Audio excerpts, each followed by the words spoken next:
किंवा एखादी व्यक्ती, एखादा पुरुष किंवा एखादी स्त्री जर टेन्शनमध्ये असेल कोणत्याही कारणाने, म्हणजे तुमचा व्यवसाय चालत नाही म्हणून असेल, तुमचं लग्न जुळत नाही म्हणून असेल, किंवा तुम्हाला अपत्यप्राप्तीचा प्रॉब्लेम आहे म्हणून असेल.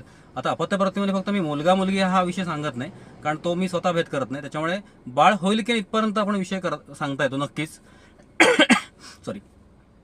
तर त्याच्यानुसार त्याचा इफेक्ट चांगले पडतात. तर कुंडली शास्त्रामध्ये राहूला फार महत्त्व दिलं गेलेलं आहे. म्हणजे कुंडली आणि हस्तरेषा कसं असतं, कुंडलीमध्ये डायरेक्ट समजतं बाबा दशमस्थानात अमुक अमुक ग्रह आहे, प्रथम स्थानात अमुक अमुक ग्रह आहे, त्यामुळे असं रिडिंग होणार आहे तुमचं. हस्तरेषेमध्ये त्या खुणा असतात, जवळजवळ 1250 खुणा आहेत हस्तरेषेच्या. म्हणजे मला शिकायला 7 वर्ष लागली व्यवस्थित, कारण कॉलेज करता करता किंवा शाळा करता करता मी सुरुवात केली होती, आणि कॉलेज संपता संपता मी पूर्णपणे तयार झालो होतो. आणि कॉलेज संपल्यानंतर परत मी 3 वर्षातून अभ्यास केला. जवळजवळ मी 11 जणांकडे मी टोटली 10 वर्ष ज्योतिष, वास्तुशास्त्र, हस्तरेषा, रंगशास्त्र वगैरे हे सर्व शिकलेलं आहे.